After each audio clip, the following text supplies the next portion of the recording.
Good morning sir. ആ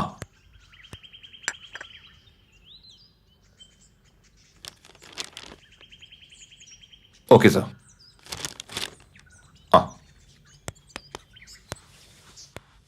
okay. ആ may I come in sir? ആ വാ ഇരിക്കേ. എന്ത് പറ്റി? തനിക്ക് പഴയ സ്പിരിറ്റ് ഒന്നും കാണാനില്ലല്ലോ. ഏയ് അങ്ങനെയൊന്നുമില്ല സാർ. വെറുതെ വീട്ടിലിരുന്ന് അങ്ങ് ശീലമായില്ലേ? അതോ ഭാര്യയുടെ കഥയെഴുത്തിന്റെ അസുഖം തനിക്കും പിടിപെട്ടോ? ഇല്ല. എന്തായാലും കഥകൾ നന്നാവുന്നുണ്ട്. തന്റെ സഹായമുണ്ടോന്ന് എനിക്കൊരു സംശയം. ഏയ് അത് ആത്മാവെന്നോ തോന്നലെന്നോ എന്തൊക്കെയോ പറഞ്ഞു കേട്ടു. അങ്ങനെ വല്ല തോന്നലും തനിക്കുണ്ടായിട്ടുണ്ടോ? ഒന്നിച്ച് കഴിയുന്നവരാകുമ്പോ എവിടെന്നാ സാർ? എന്നാൽ താനൊരു കാര്യം ചെയ്യേ, ഈ ഫയൽ ഒന്ന് നോക്ക്. വല്ലതും ഉണ്ടാവുമെന്ന് നോക്കാം. എന്താണ് സാർ? കോടതി തുടരന്വേഷണത്തിന് ഉത്തരവിട്ടിരിക്കുന്ന കേസാ. ഇത് നടന്നിട്ട് കുറെ കൊല്ലങ്ങളായതാ. മരണപ്പെട്ട പയ്യന്റെ പേരൻസ് കൊടുത്ത അപ്പീലിന്മേൽ വിധി വന്നിരിക്കുക. അന്വേഷണം ക്രൈംബ്രാഞ്ച് ഏറ്റെടുക്കാൻ. എന്താ സാർ? മരണകാരണം ആക്സിഡന്റ് ആണെന്നാണ് ആദ്യത്തെ നിഗമനം. അതൊരു കൊലപാതകമാണെന്നാണ് പരാതി. അന്ന് ഒരു പെൺകുട്ടി കൂടി മരിച്ചിരുന്നു. അതിന്റെ കാരണം വന്ന് നിൽക്കുന്നത് മരണപ്പെട്ട ഈ പയ്യനിലും. ഇവർ രണ്ടുപേരെ കൊലപ്പെടുത്തി ഒരാൾ രക്ഷപ്പെട്ടെന്നാണ് പരാതിയിൽ പറയുന്നത്. ഇതിനിടയിൽ ഒരു പെൺകുട്ടിയെ കാണാതായിട്ടുണ്ട്. ലീവ് ക്യാൻസൽ ചെയ്ത് താൻ ഇതൊന്ന് പഠിക്കേ. അറിയാമടോ, 2 വർഷമായി മാറി മാറി 4 കേസുകൾ. അവസാനം കോടതിയുടെ ശകാരം. ശരിക്കും മടുത്തു സാർ. എന്ത് ചെയ്യാനിടൂ? നമ്മൾ ആരൊക്കെ പറയുന്നത് കേൾക്കണം. അധികാരത്തിലിരിക്കുന്നവരെ അന്ധമായി അനുസരിക്കുന്ന നമ്മുടെ ഫോഴ്സിന്റെ ഒരു നയമുണ്ടല്ലോ, അതാണ് ഈ നാടിന്റെയും രാജ്യത്തിന്റെയും ശാപം. എന്തായാലും ഇതിന്റെ പിന്നാലെ താനങ്ങ് പോ. ഒരു സമ്മർദ്ദം ഉണ്ടാകാതെ ഞാൻ നോക്കിക്കോളാം.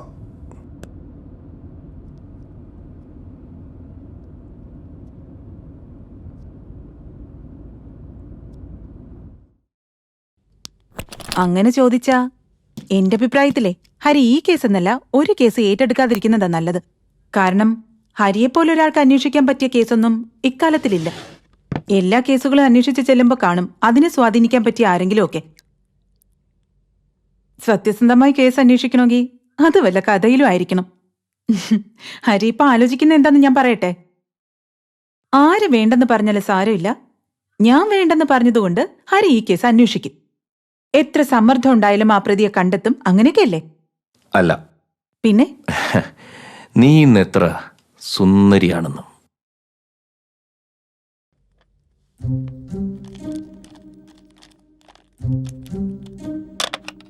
Hello. Good morning sir. Case diary ഞാൻ പഠിച്ചു. അന്വേഷണത്തിന് ഞാൻ തയ്യാറാണ്. ശരി സാർ.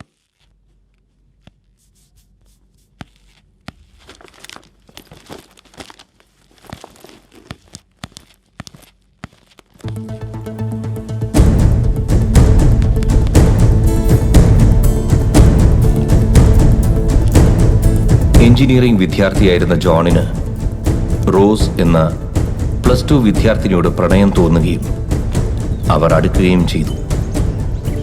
പല ദിവസങ്ങളിലും അവർ കാണുകയും സംസാരിക്കുകയും ക്രമേണ ജോണിനോടുള്ള വിശ്വാസം വർദ്ധിച്ച റോസ് അവൻ പറയുന്നത് എന്തും അനുസരിക്കുമെന്ന നിലയിലേക്കെത്തി.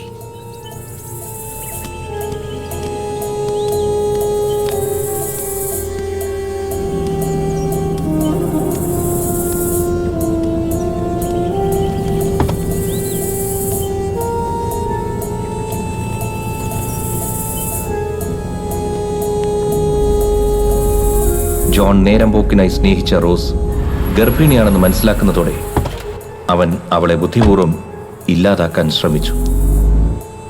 ഞാൻ പറഞ്ഞല്ലോ, എനിക്ക് ഒറ്റ തീരുമാനമേ ഉള്ളൂ. ഒരുമിച്ച് ജീവിച്ചാലല്ലേ എനിക്ക് മരിക്കാൻ ഭയമൊന്നുമില്ല. നിന്റെ കാര്യം ഓർത്തോ മാത്രം വിഷമമുള്ളൂ.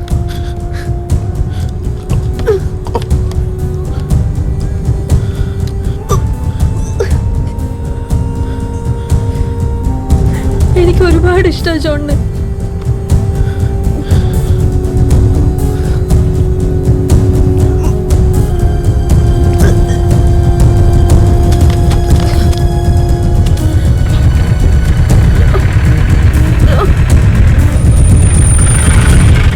പ്ലാൻ ചെയ്തതുപോലെ കാര്യങ്ങൾ എളുപ്പത്തിൽ നടന്നെങ്കിലും ഈ കൊലപാതകത്തിന്റെ ഉത്തരവാദിത്വം തന്നിൽ വരുമോ എന്ന ഭയത്താൽ സഞ്ചരിച്ചുകൊണ്ടിരുന്ന വാഹനത്തിന്റെ നിയന്ത്രണം നഷ്ടമായി താഴ്ചയിലേക്ക് പതിച്ച് ജോണും മരണപ്പെട്ടു.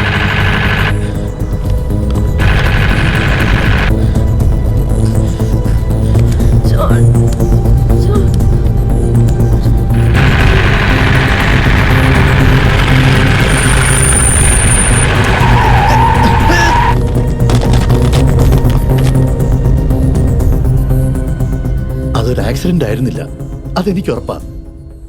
ഞങ്ങൾക്ക് ഞങ്ങളുടെ മകനെ നഷ്ടപ്പെട്ടു. എങ്കിലും അവൻ തെറ്റുകാരനായിരുന്നില്ല എന്ന് ലോകം അറിയണം. ശരി, സത്യം അങ്ങനെ തന്നെ ആവട്ടെ. എങ്കിലും നിങ്ങൾക്കെന്താ അങ്ങനെ തോന്നാനുള്ള കാരണം? നിങ്ങൾ പോലീസുകാർ പറയുന്ന പോലെ ഒരു പെൺകുട്ടിയെ വിഷം കൊടുത്ത് കൊല്ലാനുള്ള മനക്കട്ടിയൊന്നും അവനില്ല. എന്റെ കുഞ്ഞത് ചെയ്യില്ല. ക്ലാസ് തുടങ്ങിയ ആദ്യമൊക്കെ അവൻ എല്ലാ ആഴ്ചയും വീട്ടിൽ വരുമായിരുന്നു. പിന്നെ കൂട്ടുകാരുടെ കൂടെ തന്നെ അങ്ങ് നിൽക്കും. എന്നാലും 4-ാം വർഷം ആയപ്പോ തൊട്ടാ ഞങ്ങളുടെ ഫാം ഹൗസിൽ നിന്ന് പഠിക്കാൻ ഇവിടുന്ന് സമ്മതിച്ചത് തന്നെ. ഒന്നിനും ഒരു വാശി പിടിക്കുന്ന കൂട്ടത്തിലായിരുന്നില്ല അവൻ. അവിടെ അവനോടൊപ്പം താമസിക്കാൻ 2 കൂട്ടുകാരും ഉണ്ടായിരുന്നു, അലിയും രവിയും. ആൽബത്തിലുണ്ട് അവരുടെ പടം. അവന്മാരും അവിടുത്തെ ആൾക്കാരുമായിട്ട് എന്തോ പ്രശ്നങ്ങളുണ്ടായെന്ന് ജോൺ വിളിച്ച് പറഞ്ഞിരുന്നു. പക്ഷെ അതൊക്കെ കാണിച്ച് കേസ് ഫയൽ ചെയ്യാൻ അവന്മാരോട് ഇങ്ങോട്ട് വരാൻ പറഞ്ഞാൽ ഇന്ന് വരാം നാളെ വരാമെന്ന് പറഞ്ഞ് വരാതിരിക്കുക. ഇപ്പോഴാണെ ഫോൺ സ്വിച്ച് ഓഫാ. ആയിക്കോട്ടെ, എന്തായിരുന്നു ജോൺ പറഞ്ഞ ആ പ്രശ്നങ്ങൾ?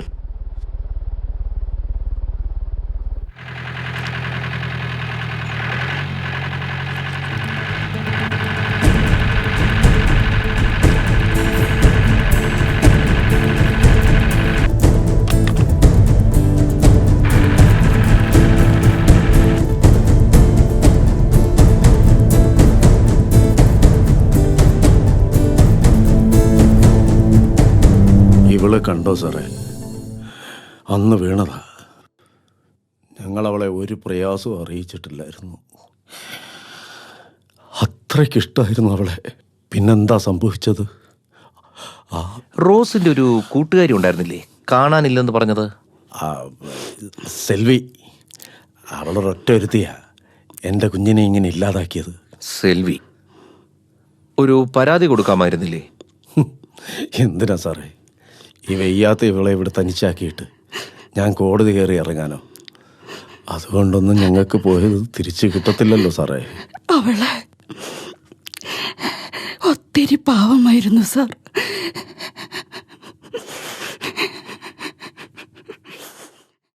സത്യം പറഞ്ഞാൽ സാറേ, അന്ന് അവിടെ മൊത്തം ബഹളമായിരുന്നു.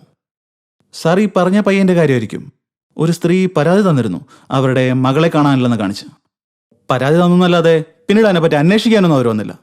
പിന്നെ എസ്റ്റേറ്റിൻ ലൈവൊക്കെ അല്ലേ സാറേ, അവളെ ഇഷ്ടപ്പെട്ട ആരുടെയും കൂടെ പോയതായിരിക്കും. നമുക്ക് ഇതിനൊക്കെ പുറകെ അന്വേഷിച്ച് പോകാൻ പറ്റുമോ?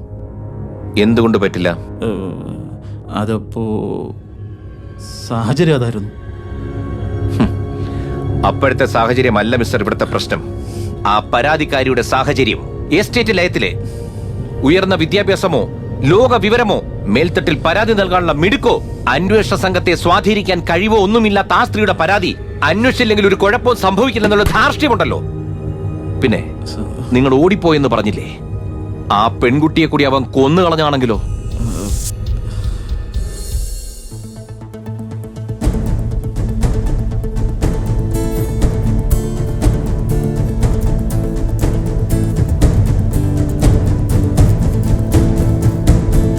ഈ സ്ഥലം ഇങ്ങനൊന്നും അല്ലായിരുന്നു സാറേ.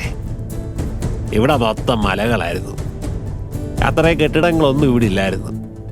ആ പയ്യൻ മരിച്ചു കിടന്നതാ അവിടെ.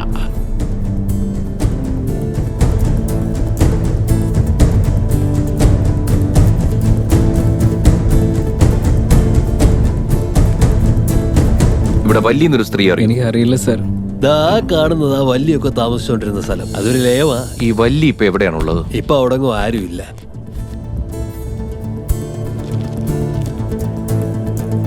അന്ന് നടന്ന സംഭവങ്ങൾ എന്തെങ്കിലും വല്ലിക്ക് ഓർമ്മയുണ്ടോ? എന്റെ കൊച്ചിനെ കൊന്നതാ. ആരാ കൊന്നത്?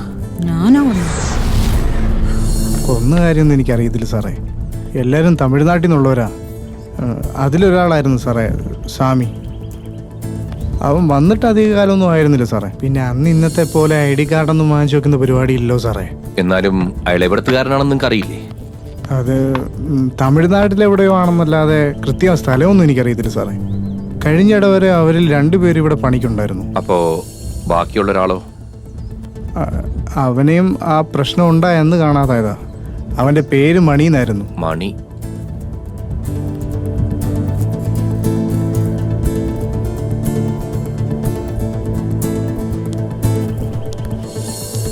ഹരി, ഞാനൊന്ന് പുറത്തു പോവാ. ലേറ്റായെങ്കിൽ കിടന്നോ, ഞാൻ കീ എടുത്തിട്ടുണ്ട്. പിന്നെ നീ മുമ്പ് എഴുതിയിരുന്ന ഒരു കഥയുണ്ടായിരുന്നല്ലോ, എന്റെ കേസുമായിട്ട് സിമിലർ ആയിട്ടുള്ള ഒരു ഓ, സംഭവം. അപ്പൊ നിങ്ങൾ എന്റെ കഥകളൊക്കെ ഓർത്തിരിക്കുന്നുണ്ടല്ലേ? പിന്നെ എനിക്കതൊന്ന് വേണം. എന്തിനാ, പ്രസിദ്ധീകരിക്കാനാണോ? തരില്ല. എന്റെ കേസിന്റെ ആവശ്യത്തിനാ. അത് അറിഞ്ഞുകൊണ്ട് തന്നെയാ പറഞ്ഞ് തരാൻ പറ്റില്ലെന്ന്. ആ വഴിയിലൂടെ ഇപ്പൊ ഹരി കേസ് അന്വേഷിക്കണ്ട. ശരി, വേണ്ട. ശരി.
ഹരി,